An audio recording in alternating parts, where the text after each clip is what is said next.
O grande conflito. Introdução. Antes que o pecado entrasse no mundo, Adão vivia em plena comunhão com seu Criador. Desde, porém, que o homem se separou de Deus pela transgressão, a raça humana ficou privada desse alto privilégio. Pelo plano da redenção, entretanto, abriu-se um caminho mediante o qual os habitantes da terra podem ainda ter ligação com o céu. Deus se tem comunicado com os homens mediante o seu Espírito, e a luz divina tem sido comunicada ao mundo pelas revelações feitas a seus servos escolhidos. Homens santos de Deus falaram inspirados pelo Espírito Santo. Durante os primeiros 25 séculos da história humana, não houve nenhuma revelação escrita. Aqueles dentre os homens que haviam sido feitos receptáculos das revelações divinas comunicavam estas verbalmente aos seus descendentes, passando assim o seu conhecimento para gerações sucessivas. A revelação escrita data de Moisés, que foi o primeiro compilador dos fatos até então revelados, os quais enfeixou em volume.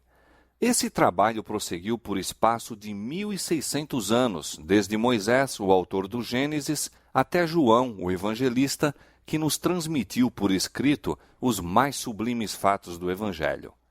A Escritura Sagrada aponta a Deus como seu autor.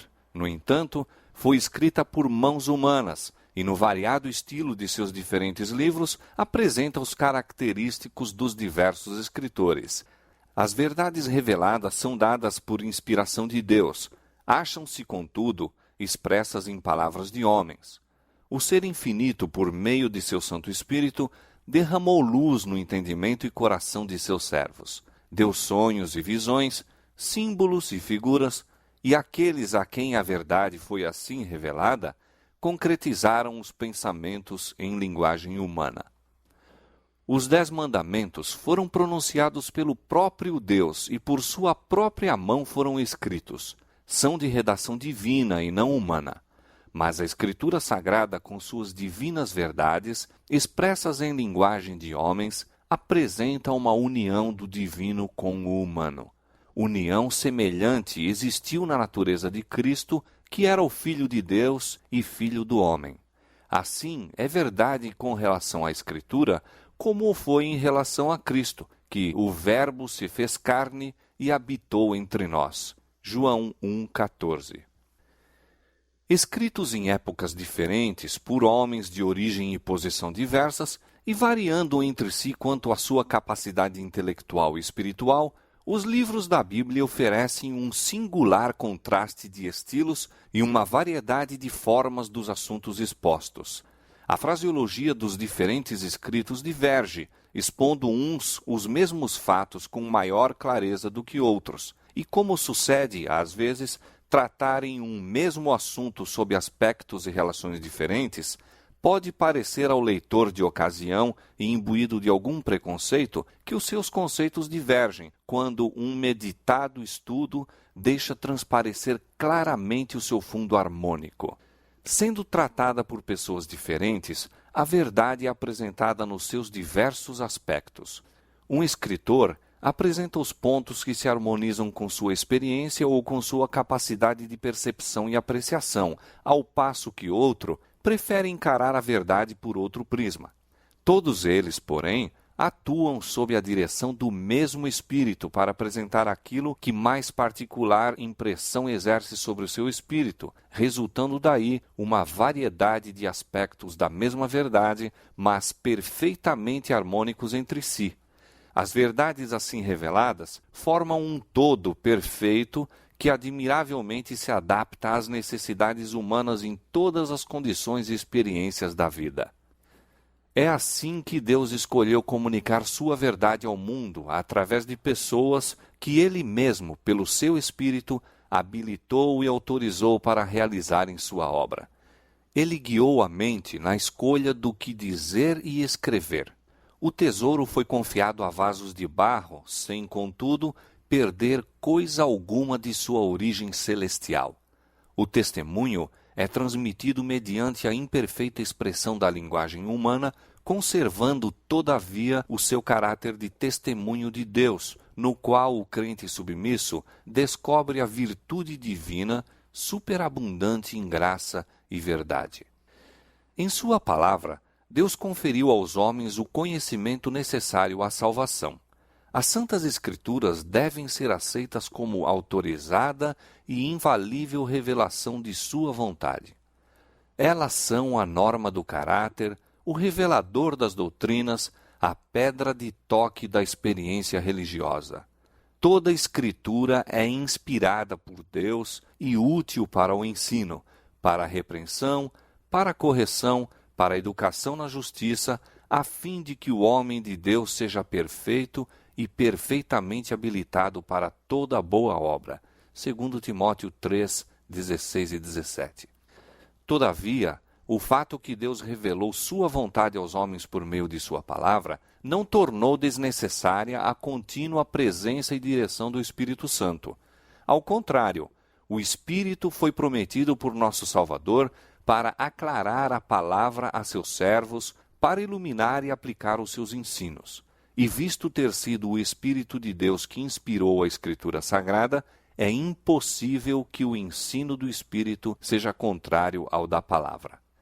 O Espírito não foi dado, nem nunca o poderia ser, a fim de sobrepor-se à Escritura, pois esta explicitamente declara ser ela mesma a norma pela qual todo o ensino e experiência devem ser aferidos. Diz o apóstolo João: não creiais a todo o Espírito, mas provai se os Espíritos são de Deus, porque já muitos falsos profetas se têm levantado no mundo. 1 João 4:1. E Isaías declara: a lei é o testemunho. Se eles não falarem segundo esta palavra, não haverá manhã para eles. Isaías 8:20. Muito descrédito tem acarretado à obra do Espírito Santo o erro de certa gente que, presumindo-se iluminada por ele, declara não mais necessitar das instruções da palavra divina. Tais pessoas agem sob impulsos que reputam como a voz de Deus às suas almas. Entretanto, o espírito que as rege não é de Deus. Essa docilidade às impressões de momento, com desprezo manifesto no que ensina a Bíblia, só pode resultar em confusão e ruína, favorecendo os desígnios do maligno. Como o ministério do Espírito tem importância vital para a Igreja de Cristo, é o decidido empenho de Satanás, por meio dessas excentricidades de gente desequilibrada e fanática, cobrir de opróbrio a obra do Espírito Santo e induzir o povo a negligenciar a fonte de virtude que Deus proveu para o seu povo. Em harmonia com a palavra de Deus, deveria seu Espírito continuar sua obra durante todo o período da dispensação evangélica.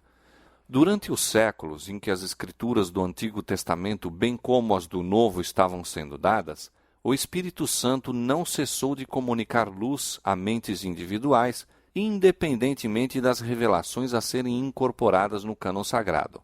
A Bíblia mesma relata como, mediante o Espírito Santo, os homens receberam advertências, reprovações, conselhos e instruções em assuntos de nenhum modo relativos à outorga das Escrituras. E faz-se menção de profetas de épocas várias, de cujos discursos nada há registrado. Semelhantemente, após a conclusão do cânon das Escrituras, o Espírito Santo deveria ainda continuar a sua obra, esclarecendo, advertindo e confortando os filhos de Deus. Jesus Cristo prometeu a seus discípulos: o Consolador, o Espírito Santo, que o Pai enviará em meu nome, esse vos ensinará todas as coisas e vos fará lembrar de tudo quanto vos tenho dito. João 14:26. Quando vier aquele Espírito de verdade, ele vos guiará em toda a verdade e vos anunciará o que há de vir. João 16:13. As Escrituras claramente ensinam que estas promessas, longe de se limitarem aos dias apostólicos, se estendem à Igreja de Cristo em todos os séculos. O Salvador afirma a seus seguidores: estou convosco todos os dias até a consumação dos séculos. Mateus 28:20. E Paulo declara que os dons e manifestações do Espírito foram postos na igreja para o aperfeiçoamento dos santos, para a obra do ministério, para a edificação do corpo de Cristo, até que todos cheguemos à unidade da fé e ao conhecimento do Filho de Deus, a varão perfeito, à medida da estatura completa de Cristo. Efésios 4, 12 e 13. A favor dos crentes da igreja de Éfeso, o apóstolo Paulo orava para que o Deus de nosso Senhor Jesus Cristo, o Pai da glória, vos conceda espírito de sabedoria e de revelação no pleno conhecimento dele, iluminados os vossos olhos do vosso coração, para saberdes qual é a esperança do seu chamamento e qual a suprema grandeza do seu poder para com os que cremos, segundo a eficácia da força do seu poder. Era a ministração do Espírito, na iluminação do entendimento e desvendação dos olhos do espírito humano para a penetração das coisas profundas da palavra de Deus, que o apóstolo suplicava para a igreja de Éfeso. Depois da maravilhosa manifestação do Espírito Santo no dia de Pentecoste, Pedro exortou o povo a arrepender-se e batizar-se em nome de Cristo para a remissão de seus pecados. E disse ele: E recebereis o dom do Espírito Santo, porque a promessa vos diz respeito a vós, a vossos filhos e a todos os que estão longe, a tantos quanto Deus nosso Senhor chamar. Atos 2, 38 e 39. Em imediata relação com as cenas do grande dia de Deus, o Senhor, pelo profeta Joel, prometeu uma manifestação especial de seu Espírito. Joel 2, 28.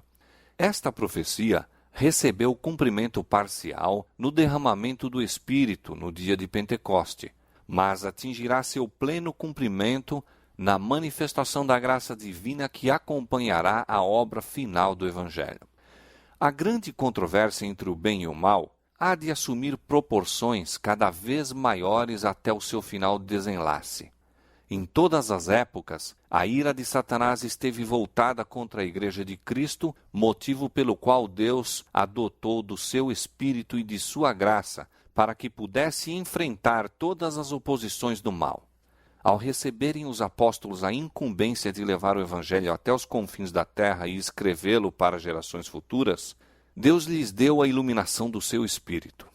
À medida, porém, que a igreja se aproxima da hora de sua libertação definitiva, Satanás há de agir com redobrada energia. Ele desceu a voz e tem grande ira, sabendo que já tem pouco tempo. Apocalipse 12, 12. Ele operará com todo o poder e sinais e prodígios de mentira, segundo Tessalonicenses 2, 9. Durante 6.000 anos, esse espírito superior, que ocupou outrora lugar preeminente entre os anjos de Deus, tem estado devotado a uma obra de destruição e engano. E toda a habilidade e astúcia satânicas adquiridas, toda a crueldade desenvolvida nessa luta de longos séculos, serão empregadas contra o povo de Deus no conflito final. É nesse tempo, cheio de perigos, que os seguidores de Cristo terão de anunciar ao mundo a mensagem do segundo advento de Cristo, a fim de preparar um povo imaculado e irrepreensível para a volta do Senhor. Então, como nos dias dos apóstolos, a igreja terá necessidade de uma dotação especial da graça e poder divinos. Mediante a iluminação do Espírito Santo, as cenas do prolongado conflito entre o bem e o mal foram patenteadas à autora destas páginas. De quando em quando me foi permitido contemplar a operação, nas diversas épocas, do grande conflito entre Cristo, o príncipe da vida, o autor de nossa salvação, e Satanás, o príncipe do mal, o autor do pecado, o primeiro transgressor da santa lei de Deus. A inimizade de Satanás para com Cristo manifestou-se contra os seus seguidores. O mesmo ódio aos princípios da lei de Deus, o mesmo expediente de engano, em virtude do qual se faz o erro parecer verdade, pelo qual a lei divina é substituída pelas leis humanas e os homens são levados a adorar a criatura em lugar do Criador, podem ser divisados em toda a história do passado. Os esforços de Satanás para representar de maneira falsa o caráter de Deus, para fazer com que os homens nutram um conceito errôneo do Criador e assim o considerem com temor e ódio em vez de amor, Seu empenho para pôr de parte a lei divina, levando o povo a julgar-se livre de suas reivindicações, e sua perseguição aos que ousam resistir a seus enganos, têm sido prosseguidos com persistência em todos os séculos. Podem ser observados na história dos patriarcas, profetas e apóstolos, mártires e reformadores.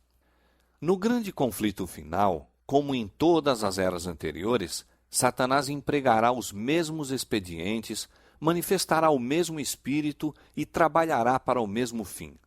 Aquilo que foi, será, com a exceção de que a luta vindoura se assinalar por uma intensidade terrível, tal como o mundo jamais testemunhou. Os enganos de Satanás serão mais sutis, seus assaltos mais decididos.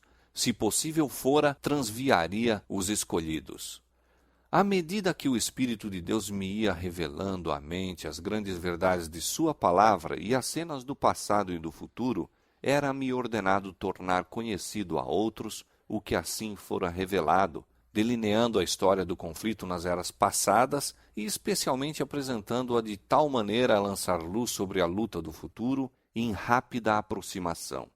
Para alcançar esse propósito, esforcei-me por selecionar e agrupar fatos da história da Igreja, de tal maneira a esboçar o desdobramento das grandes verdades decisivas que, em diferentes períodos, foram dadas ao mundo, as quais provocaram a ira de Satanás, e a inimizade de uma Igreja que ama o mundo, verdades que têm sido mantidas pelo testemunho dos que não amaram suas vidas até a morte.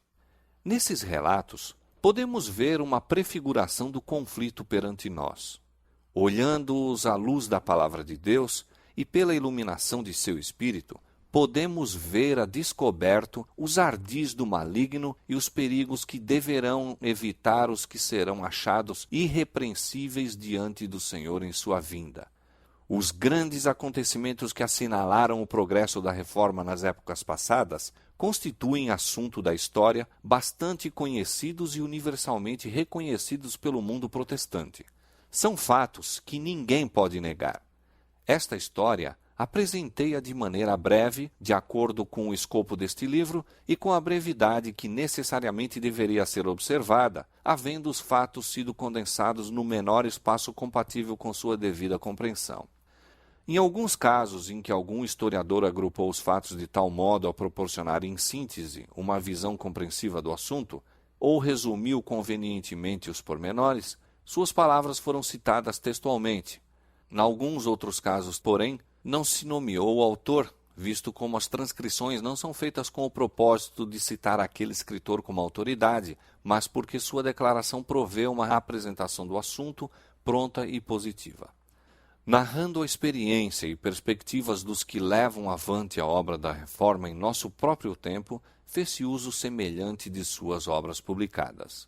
O objetivo deste livro não consiste tanto em apresentar novas verdades concernentes às lutas dos tempos anteriores, como em aduzir fatos e princípios que têm sua relação com os acontecimentos vindouros.